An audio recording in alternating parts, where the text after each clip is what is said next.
It just got to a point where I feel like we were around each other so much. I still, in a way, feel incomplete. I feel unfulfilled still.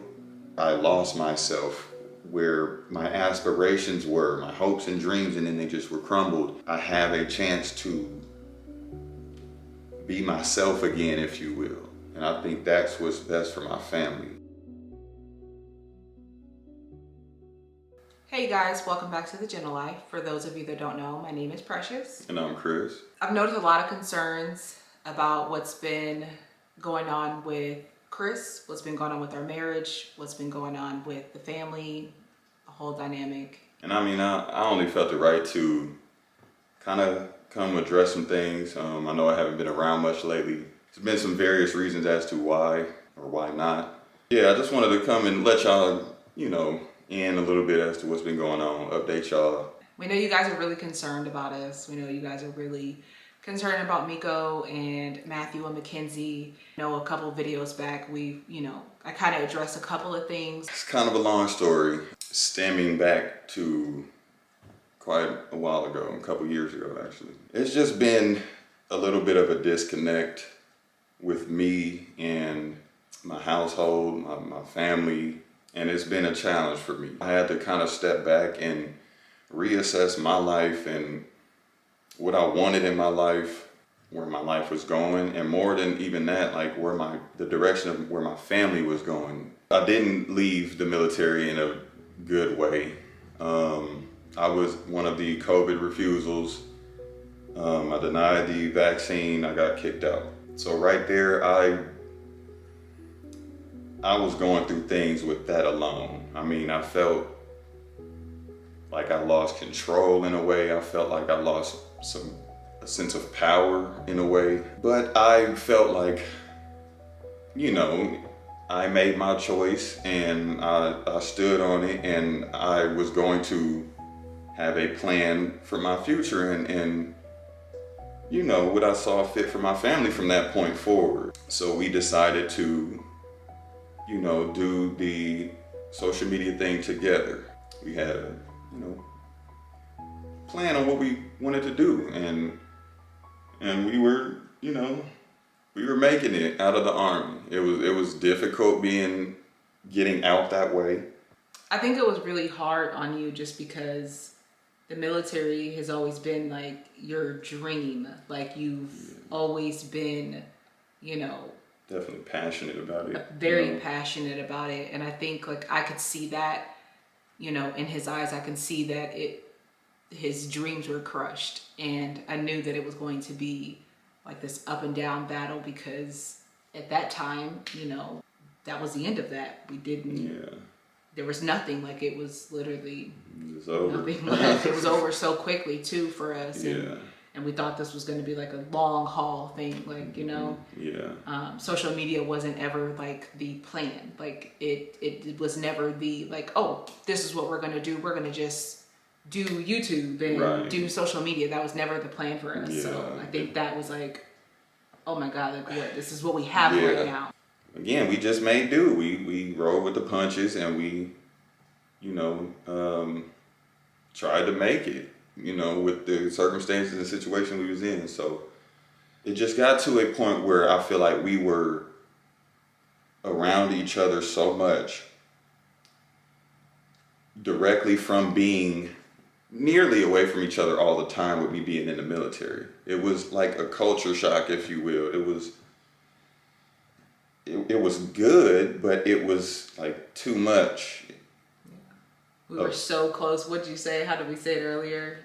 We were so close that the lines were blurred. Yeah, like, we didn't recognize ourselves without each other. Right. It was like, it's just everything. We tackle everything together. We handle everything together. We manage everything together, and it's just there.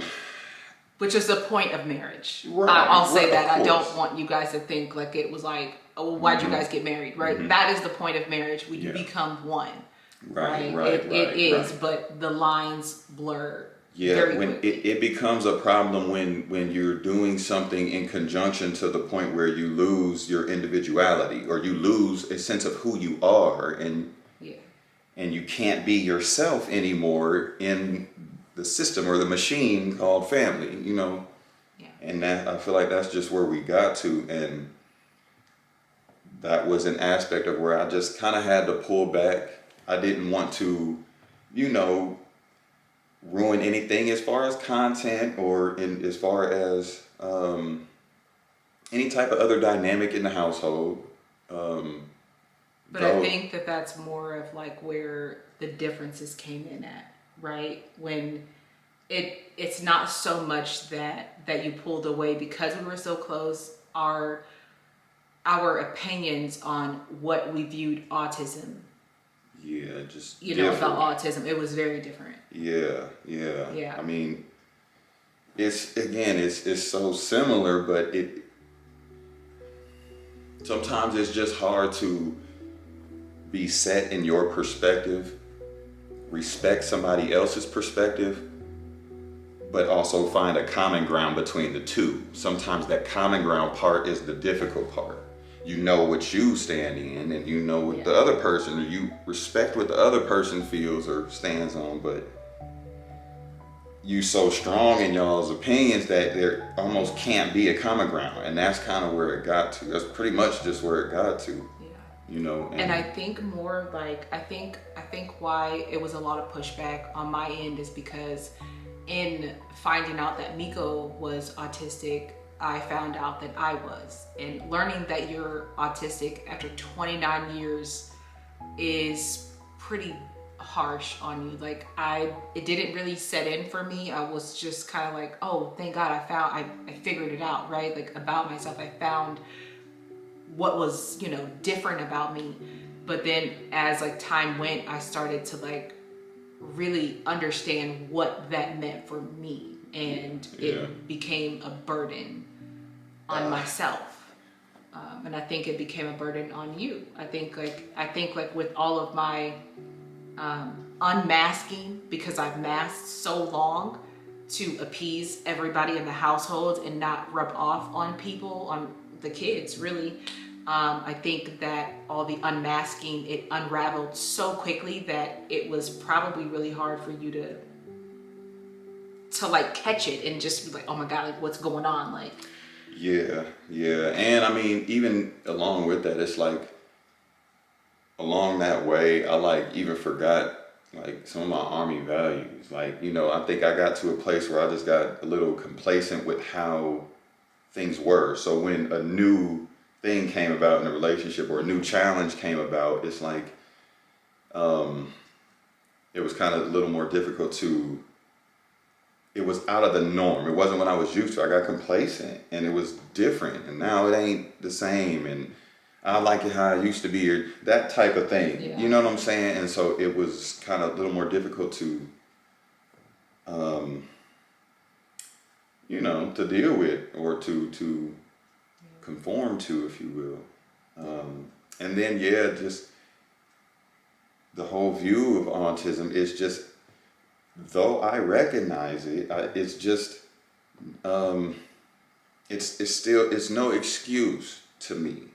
So for me, a lot of things were, I with that view, I just don't understand why certain things are the way they are. Even though I know, like, you know, it's difficult to kind of explain, but it's like that's where I was at in this limbo of not really knowing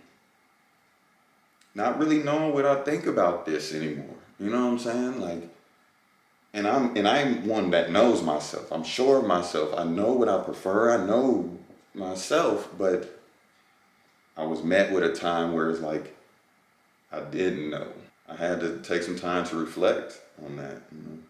And I think it and for us, like we kind of came up with like, all right, well maybe it's best that we try to find some type of distance in the household so that we can find ourselves again. And so he stepped back from social media because you guys know that it's something that, I mean, when he was in the military and he was gone, like I started a TikTok just because it was just me and Miko at home.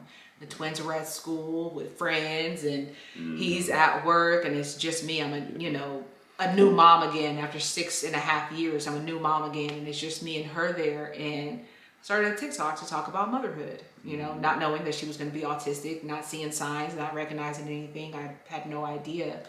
And so we took a step back and just kind of gathered ourselves together, and it took a lot of screaming, a lot of, you know, a lot of divorce talk. I think like we were really at that point of like, it's time to get a divorce. Yeah. I kind of still like, kind of like don't even understand how we even came back from that particular argument where it was, it was there. It was heated. It got bad, and I don't even know how we even. Honestly, I'm gonna say that I think no, that's what I was gonna say. I think you took the first step this time. I think you were like, you know what, like, I don't know what it was that clicked for you, but I'm a very, very sensitive person, and I think he took the first step by just basically like dropping all pride, all ego, all everything, and just being so sensitive to my needs. Like taking that time to like not think about myself, but like put her needs over mine, like actually put how she feels and consider her more than myself or before myself. It allowed me to be more vulnerable and be more honest and reveal things that I hadn't revealed before, feelings that I had, and we understood each other in a completely different way. At a point where it was like get out type of divorce argument. You know what I'm saying? So it's crazy because it's a moment that happened before like maybe the last two incidents happened. So it was a realization, but then other issues happened after. But there was we had argued from some conversation we were having. We ended up arguing, and after the argument, you usually would, was it eloping? You would, get away from me and maybe cry, whether you cried or not, you would go in your own space, whether it be the room or wherever, right? Yeah. I walk away. Disengage. Yeah. But this time you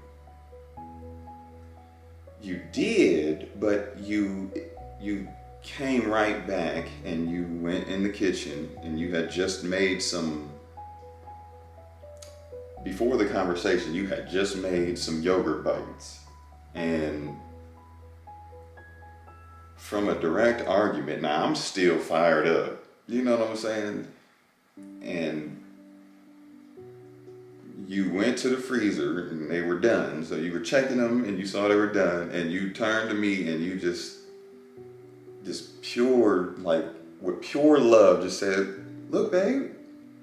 And just like your energy, it was just the polar opposite of what I was feeling. I'm sitting here fired up, angry, and though you almost disengaged like you normally would, you fought it with love. And that started the change in my perspective. You know what I'm saying? That you could go from feeling bad to feeling happy like that. And it was inspiring. It was, it's like, what am I doing? Like, I just felt like a monster. You weren't trying to do anything. It just, how soft and how, it made me feel like I'm just completely wrong. You know, and so it kind of blew my mind, and that started me, first of all, understanding you more, and understanding myself more, understanding what I need to do better. You know, like, yeah, that definitely started it. He gets very passionate when he talks and when we get in arguments, and it is too much for me. And I just remember just like saying like, okay, no, go back, just turn back around, go back, get it out, and turn back around, and just like just continue your day, because if I don't, it's going to be 3 days before we talk again. Yeah. I mean, neither one of us likes those moments, you know. Sometimes, I mean, I can't even say sometimes. Most times it's like necessary in that moment, but it's not necessary in totality. You know what I mean? And I think. Yeah, and I think like more so like, I remember like expressing to you that like when we go those 3 days or 2 days or however long that it is, you disconnect from everything. So you disconnect from not only being, you know, a husband, but being a dad, you know, being a son, being a brother, being like, you disconnect, you know, friend, everything from being everything that you are. Like, you know what I mean? And that right there was always so disappointing to me. And because the hardest thing for me is to, and I say this all the time, is to serve you your meal after we have just gotten in an argument. And I always make it a point to still serve you your meal, because I feel like even though we had a disagreement, I am still your wife. You know, I am still a mom, and I still have a responsibility, you know, to do these things regardless, you know, for better or for worse. And I pride myself in that, you know. It's so hard to do when I just want to just be like, make your own food, like do whatever you want to do. I don't care if you eat, I don't care if you Right. I know you're capable of doing it, right? But course, it's not the point. Right. You know? So. Yeah. There was definitely a lot of moments where I had to grow. I had to develop and evolve as a husband, a father, you know. And I think I got to that point for the most part, but I still, in a way, feel incomplete. I feel unfulfilled still. Not in any body. I just feel like I'm still supposed to be doing something. Made a decision to work on getting back into the Army. For me, I feel like it is a solution to my individual problems, where I lost myself, where my aspirations were, my hopes and dreams, and then they just were crumbled. I have a chance to be myself again, if you will. And I think that's what's best for my family. Like I said, I think I got complacent in, I'll be honest, I feel like I got complacent in even the social media aspect. Going from the military to social media, it went from hell to heaven, so to speak. And I don't think it's for me. I think I would be better suited somewhere else, and that somewhere else being the military again, you know. We have to find ourselves again. And like I said, social media was never like the plan, you know. Right. And it still isn't, you know. We love sharing our journey with you guys, and we are still going to share that with you guys. And the channel's not going anywhere, so like it's gonna continue. It's just it's not going anywhere, but we definitely just want to handle things with our family. Yeah. We want to do this. This is the forefront. This is what's important. And so you guys know is we don't really post a lot on YouTube. It's I mean, it's very far in between, but like I only see fit to post things that that are really going to help other families in the autism community. Things that I feel like, okay, this was a big challenge for us. This was a success milestone. I want to share those things, and what that looks like in the autism community is not an everyday thing. Everything is not happening so fast every day. Everything is a slow progression, and so you're not always going to see content. Right. And I mean, we also do understand that y'all care about us, and we care about y'all in that same way. So it's like, we do want to continue, updating y'all and not leaving y'all out the loop. It's hard to, there is so much that happens and so much that has happened to lead up to this moment, to lead up to this channel. We've said that probably over and over, but it's kind of difficult because it is so much to disclose. And you guys, you guys look to us for answers. And I know there was a couple of videos ago we had said that, we were going to answer some questions for you guys, and we wanted you guys to, write your questions in the comment section, and we got those down.